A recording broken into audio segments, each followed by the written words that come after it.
Assalamualaikum warahmatullahi wabarakatuh. Halo, perkenalkan nama saya Iwan Dwi Setiawan. Saya dari Fakultas Sekolah Vokasi Universitas Gadjah Mada, Prodi Teknologi Veteriner. Pada kesempatan kali ini saya akan menjelaskan sistem saraf dan otot. Unit struktural sistem saraf. Sistem saraf adalah bagian dari tubuh yang mengatur bagian tubuh dengan cara mengirim pesan rangsang atau impuls saraf dan reaksi dalam bentuk pulsa elektrik. Fungsi sistem saraf bagi tubuh yaitu yang pertama, sebagai alat pengendali dan respon terhadap keadaan sekitar. Yang kedua, mengatur dan mengendalikan organ sehingga organ tetap bekerja pada sesuai fungsinya.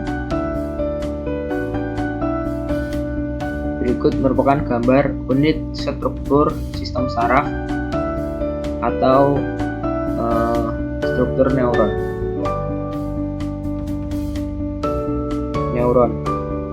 Neuron adalah unit yang struktural dan fungsional, di mana bagian-bagiannya ada badan sel, dendrit, akson, sel mielin, sel squam, dan sinaps. Setelah ini saya akan menjelaskan bagian-bagian lebih detail lagi mengenai dendrit, nukleus, sel body, akson, dan yang lainnya. Yang pertama adalah badan sel. Badan sel merupakan bagian neuron yang mengandung nukleus, sitoplasma, miofibril, dan membran sel. Fungsi dari badan sel ini yaitu menerima rangsangan dari dendrit dan meneruskan ke akson. Yang kedua adalah dendrit. Dendrit merupakan perpanjangan dari sitoplasma yang bercabang dan pendek yang berfungsi sebagai penerima rangsang dan meneruskan ke badan sel.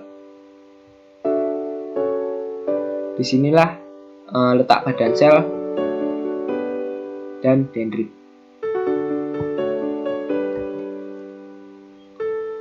Ketiga adalah akson.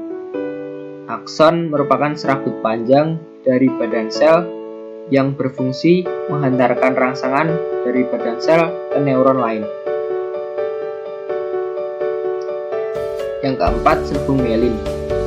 Sel mielin merupakan lapisan isolator yang membungkus akson, tetapi tidak semua akson terbungkus oleh mielin. Sel mielin berfungsi untuk melindungi neurit dan mencegah terjadinya impuls bocor. Berikut gambar akson di sini, dan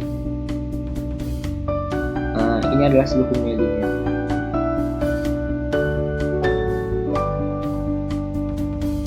Yang kelima adalah sel squam.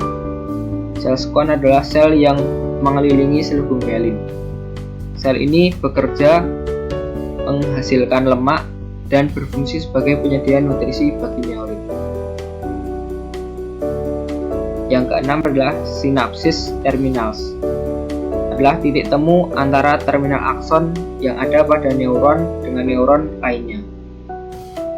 Sinaps terminal ini memiliki fungsi untuk membagi impuls ke beberapa neuron dan berperan dalam pembentukan ingatan.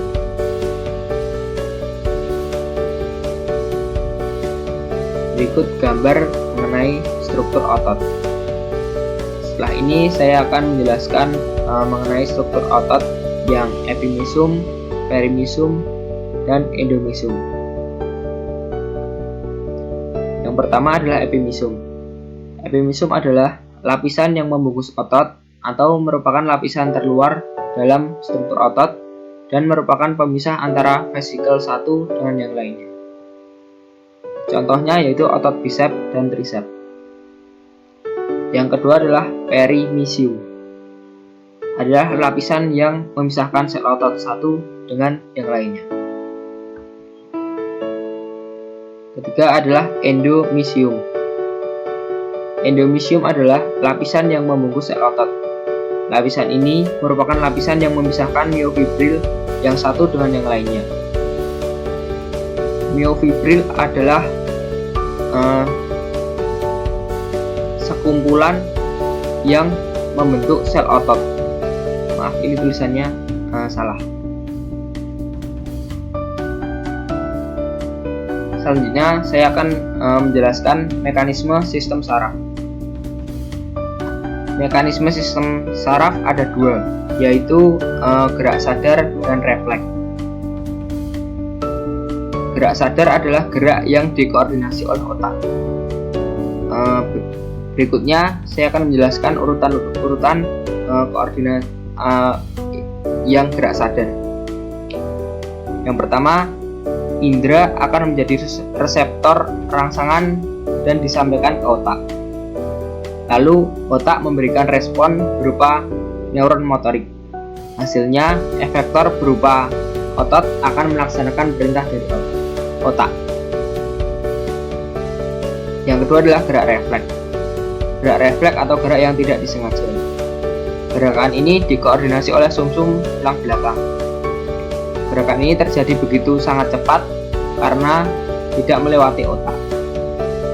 Proses dari gerak refleks yaitu yang pertama, indera menjadi reseptor atas terjadinya rangsangan. Lalu indera memberikan respon berupa saraf sensorik yang langsung sampai pada tulang belakang.